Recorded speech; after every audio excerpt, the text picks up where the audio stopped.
আসসালামু আলাইকুম। সরকারের যুব ক্রিয়া এবং স্থানীয় সরকার বিষয়ক যে মন্ত্রণালয় তার উপদেষ্টা জনাব আসিফ মোহাম্মদ সজীব ভুঁইয়ার কর্মকাণ্ড নিয়ে নানা সময়ে নানা ধরনের আলোচনা হয় এবং নানা বিতর্কে অথবা নানা আলোচনায় উনি থাকেন। এই উপদেষ্টা মণ্ডলীতে আমার বিবেচনায় সবচেয়ে অনভিজ্ঞ এবং সবচেয়ে কম বয়স্ক ব্যক্তি এই আসিফ মোহাম্মদ সজীব ভুঁইয়া। কিন্তু আলোচনা এবং নানা কর্মকাণ্ডের মাধ্যমে মানুষের কথাবার্তায় উনি বেশ চলে আসেন প্রায়। সবশেষ যে ঘটনাটা ঘটল সেটা হলো যে মরক্কো যাওয়ার পথে, মরক্কোতে একটা সেমিনারে অংশ নিতে গেছেন, যাওয়ার পথে এয়ারপোর্টে যাওয়ার পর ওনার লাগেজের মধ্যে পাওয়া গেল অস্ত্রসহ একটা ম্যাগাজিন। অস্ত্রসহ ম্যাগাজিন নিয়ে এয়ারপোর্টে প্রবেশ করা একটা ক্রিমিনাল অফেন্স। কথা পরিষ্কার ভাই, ক্রিমিনাল অফেন্স, একটা ভয়ঙ্কর অপরাধ। যদি এই কাজ আপনি করেন আপনাকে জেলে যেতে হবে, কোনো সন্দেহ নাই। আমার স্পষ্ট মনে আছে বছর কয়েক আগে এরকম আওয়ামী লীগের একজন নেতা তিনি অস্ত্রসহ এয়ারপোর্টে ঢুকে গিয়েছিলেন। ওই লোকের জেল হয়েছিল স্বৈরাচারী আমলে, কিন্তু স্বৈরাচারী সরকারও এই আইনটা প্রয়োগ করেছিল, তার জেল হয়ে গিয়েছিল। তো এক্ষেত্রে কি হল? উনি উপদেষ্টা মানুষ। এই দেশে সংবিধান বলে, আইন বলে যে আইন সবার জন্য সমান, কিন্তু বাংলাদেশে আমরা এই জুলাই পরবর্তী আন্দোলনের সময় দেখছি যে আইন সবার জন্য সমান নয়। ওনার জন্য আইন সমান নয়, ওনার কিছুই হয়নি। উনি সেই অস্ত্রটা ওনার প্রটোকল অফিসারের কাছে দিয়ে উনি চলে গেছেন। কেউ ওনাকে আটকায়নি, কেউ ওনাকে বলেনি আপনি একটা বেআইনি কাজ করেছেন, কেউ ওনার কাছ থেকে কোনো ধরনের মুচলেখা পর্যন্ত নেয়নি, যেন কিছুই হয়নি, যেন কিছুই হয়নি। এই হলো এই দেশের আইনের শাসনের নমুনা। পৃথিবীর অন্য কোনো দেশ হলে কি হতো সে আলোচনায় পরে আসি। এখন এই ঘটনা যখন ঘটেছে তখন নানা ধরনের কথাবার্তা কিন্তু এটা নিয়ে এসেছে। অনেকে পরে এমন প্রশ্ন করেছেন, আমি গতকালকে থেকে আজকে পর্যন্ত আমি বেশ সোশ্যাল মিডিয়াতে দেখলাম, অনেকে প্রশ্ন করেছেন যে উনি অস্ত্রের লাইসেন্সটা পেলেন কীভাবে। মানে বাংলাদেশে বেসরকারি যে কোনো পাবলিক একটা অস্ত্র কিন্তু লাইসেন্স আকারে নিতে পারে, তার জন্য কিছু নিয়ম আছে। নিয়মগুলো আমি আপনাদের একটু সংক্ষেপে নিয়মটা বলি।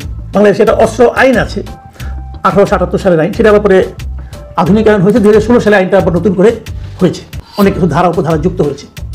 অস্ত্র পেতে গেলে আপনাকে যে কাজটা প্রথমেই করতে হবে, আপনার বয়স হতে হবে কমপক্ষে 30 বছর, 30 বছর, 30 থেকে 70 বছর আপনার বয়স থাকতে হবে। 30-এর কম হলে আপনি অস্ত্রের জন্য আবেদনই করতে পারবেন না। 2 নম্বর যে ধারাটা লাগবে সেটা হলো যদি আপনি ছোট অস্ত্র নেন, স্মল আর্মস, পিস্তল, রিভলভার, সেক্ষেত্রে আপনার অর্থনৈতিক সচ্ছলতা এমন থাকতে হবে যে আপনি প্রতি বছর কমপক্ষে 3 লাখ টাকা আয়কর দেন। যে 3 লাখ টাকা আয়কর দেয় তার আয় কত হতে পারে ধারণা করতে পারেন? তো আপনার বাৎসরিক আয়কর হতে হবে মিনিমাম 3 লাখ টাকা। এইভাবে আপনি বিগত 3 বছর আয়কর দিয়েছেন সেই সার্টিফিকেট আপনাকে আপনার অ্যাপ্লিকেশনের সঙ্গে জমা দিতে হবে। এটা হলো অস্ত্র পাওয়ার একটা ন্যূনতম যোগ্যতা। এরকম যোগ্যতা সবার থাকলে সবাই অ্যাপ্লাই করলে সবাই অস্ত্র পাবেন তা কিন্তু না। তারপরে সেটা আবার জেলা প্রশাসন তারা বিচার বিশ্লেষণ করবেন, তারপরে দেবেন। তো আসিফ মোহাম্মদ ভুঁইয়া কীভাবে অস্ত্র পেলেন? ওনার বয়স 26 বছর, আর ওনার 3 লাখ টাকা আয়কর দেওয়ার অ্যাবিলিটি আছে বলে আমি বিশ্বাস করি না। উনি কয়েকদিন আগে বেকার ছিলেন, লেখাপড়াও বিশ্বাস করেননি তখনও। তো উনি কী করে দেবেন? ওনার ইনকামটা কী? কাজে এই দুটো পয়েন্টে ওনার সে অ্যাবিলিটি নাই। এটা নিয়ে অনেক রকম আলোচনা করেছেন যে কীভাবে অস্ত্র পেলেন না পেলেন। এটা নিয়ে মানুষ আলোচনা করতেই পারেন। আসিফ মোহাম্মদ সজীব ভুঁইয়ার যে ভেরিফাইড ফেসবুক পেজ, তার যে অ্যাডমিন মানে উনি, আমি মনে করি যেহেতু ওনার ভেরিফাইড, এখানে উনি আজকে একটা স্ট্যাটাস দিয়েছেন। সেই স্ট্যাটাসটাতে উনি একটা ছবি দিয়েছে, অস্ত্র আইনের একটা অধ্যায়ের ছবি দিয়ে দিয়েছেন এবং ছবি দিয়ে উনি মন্তব্য করেছেন যে আসুন জানি, শিখি, তারপর মন্তব্য করি। ডিফেম করাই যদি উদ্দেশ্য হয় তাহলে অজ্ঞ থাকুন। ধন্যবাদ। এই যে ওনার মন্তব্যটা, এই মন্তব্যটার মধ্যে আমার কাছে মনে হয় এক ধরনের অধ্যত্ব আছে। মানুষকে আক্রমণ করার এক ধরনের মানসিকতা এখানে কাজ করেছে। তারপর উনি বলতে চেয়েছেন যারা ওনাকে ডিফেম করেছেন তারা সবাই কিছু জানে না, কিছু শেখেনি এবং তারা অজ্ঞ, মূর্খ। উনি হলেন মহাজ্ঞানী। এই মহাজ্ঞানী উপদেশটা জনগণকে এক দফা জ্ঞান দিয়ে দিলেন। হ্যাঁ, উনি কি বলেছেন সেটা আমি ওটা আপনাদেরকে একটু ধারণা দিতে চাই আমি, যে আসলে একটা আইন আছে। আইনটা কি? এই অস্ত্র আইনের 32 নম্বর ধারায় বলা হয়েছে বিশেষ প্রাধিকার। মানে ওই যে আমি দুটো আইনের কথা বললাম যে বয়স 30 হতে হবে, মিনিমাম ইনকাম ট্যাক্স দিতে হবে, ওই 2টা বিষয় প্রযোজ্য হবে না কিছু লোকের জন্য। এটা হলো বিশেষ প্রাধিকার, মানে বিশেষ একটা অধিকার আছে। কাদের এটা? স্পিকার, ডেপুটি স্পিকার, মন্ত্রী, প্রতিমন্ত্রী, উপমন্ত্রী ও সমপদ মর্যাদা সম্পন্ন ব্যক্তি। মানে উনি এই সমপদ মর্যাদা সম্পন্ন ব্যক্তি একজন হিসেবে উনি আছেন। উনি মন্ত্রীর সমপদের মর্যাদা সম্পন্ন একজন ব্যক্তি। অতএব ওনার জন্য ওই 30 বছরের নিয়মটাও প্রযোজ্য নয় এবং ওই ইনকাম ট্যাক্সের ব্যাপারটাও প্রযোজ্য নয়। তো সেক্ষেত্রে উনি অস্ত্র পেতে পারেন লাইসেন্স হিসাবে। এটা উনি জনগণকে জানালেন, খুব ভালো, জনগণ জ্ঞান অর্জন করবে, সেটাও ভালো। কিন্তু আসিফ মাহমুদ সাহেব, আপনাকে আমি একটা কথা বলি, আপনি যখন জনগণকে জ্ঞান অর্জন করতে দিলেন, তখন জনগণ কিন্তু আপনি যতটুকু দেখাবেন ততটুকু পরে থেমে যাবে না, তারা আরও একটু পড়তে চাইবে। যেমন আমি নিজে অস্ত্র আইনটা জানতাম না, আমার জানার কোনো প্রয়োজন পড়ে নাই। আমি কখনো ভাবিনি যে আমি অস্ত্র নিব, আর যদি ভাবতামও আমি নিতে পারতাম না। আমি প্রতি বছর 3 লাখ টাকা আয়কর দিতে পারি না, আমার এত ইনকাম না, কিন্তু আমি পারতাম না, আমি তো মন্ত্রীও না, কিন্তু ওটাও বিশেষ অধিকারও আমি পেতাম না। তো আপনি বলাতে আমি এটা পড়েছি, 32-এর পরে হয় 33 নম্বর ধারার 33-এর খ, সেখানে কি বলা হয়েছে জনাব আসিফ মাহমুদ? এটাকে আপনি জানেন? এটা কি পড়েছেন? এটা কি শিখেছেন? আপনাকে আমি একটু শেখাই কি আছে ওখানে। 33-এর খতে বলা হয়েছে, বিদেশে অবস্থানকালীন সময়ে লাইসেন্সকৃত অস্ত্র সংশ্লিষ্ট জেলা মালখানা থানা সেফ কিপিং লাইসেন্স প্রাপ্ত প্রতিষ্ঠানে জমা রাখতে হবে। আপনি কি এখন বিদেশ যাচ্ছেন মরক্কোতে, আপনি কি আপনার অস্ত্রটা এই যেখানে রাখতে বলা হয়েছে রেখেছেন? রাখেননি। আমি কি করে বুঝলাম? দেখুন, আপনি যে বলেছেন, আপনার যে নিউজটা ছাপা হয়েছে সেখানে আপনি স্পষ্ট বলেছেন যে প্যাকিং করার সময় অস্ত্র সহ একটি ম্যাগাজিন বাসায় রেখে এলেও ভুলবশত আরেকটি ম্যাগাজিন ব্যাগে থেকে যায়। এই কথাটা কিন্তু আপনি লিখেছেন, যেটা স্ক্যান করার পর আমার প্রোটোকল অফিসারের কাছে হস্তান্তর করে আসি। বিষয়টি আনইনটেনশনাল, এই আপনি লিখেছেন, কিন্তু আপনি নিজের ফেসবুক পেজে আপনি ব্যাখ্যাটা দিয়েছেন। প্রশ্নটা হলো, আপনি অস্ত্রটা বাসায় রেখে এসেছেন কেন? আপনি তো বাসায় অস্ত্র রেখে আসতে পারেন না, 33-এর খবর যেতে পারেন না। আপনি অস্ত্র নিয়েছেন, অস্ত্র সংক্রান্ত আইন জানবেন না? আপনি তো অস্ত্র রাখার যোগ্যতাই নেই আপনার, আপনি তো ওটা অন্যায় করেছেন, ক্রিমিনাল অফেন্স। এটা একটা ক্রিমিনাল অফেন্স আপনি করেছেন। কেন রেখে আসছেন বাসায়?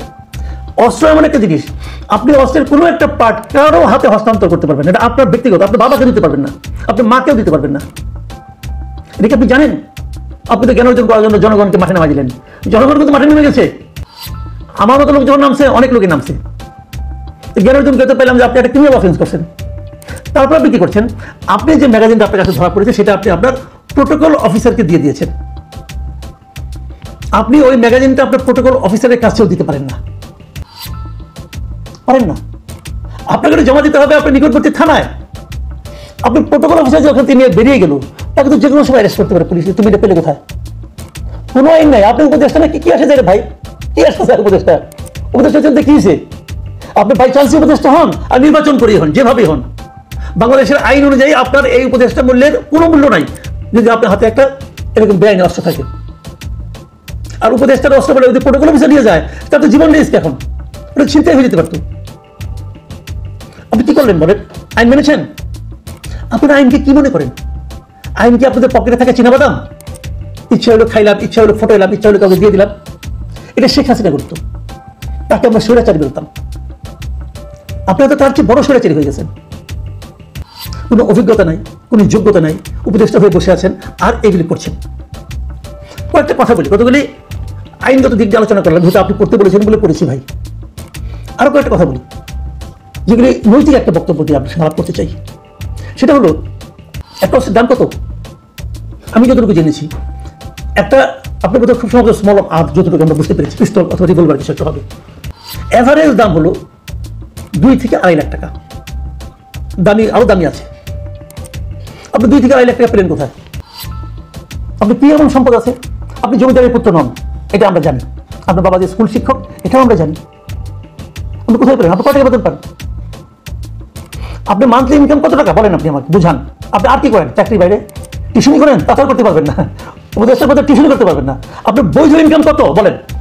এই বৈধ ইনকাম দিয়ে আপনি 2.5 লাখ টাকা খরচ করে কিনতে পারেন একটা গুড়ির দাম 5,000 টাকা। আমি খবর নিয়েছি, রিভলভারে একটা গুড়ির দাম 5,000 টাকা। 2 ম্যাগাজিন ভর্তি গুলি। আপনি কোথায় পেলেন টাকাটা? আপনাকে আপনার বন্ধু বান্ধব দিয়েছে?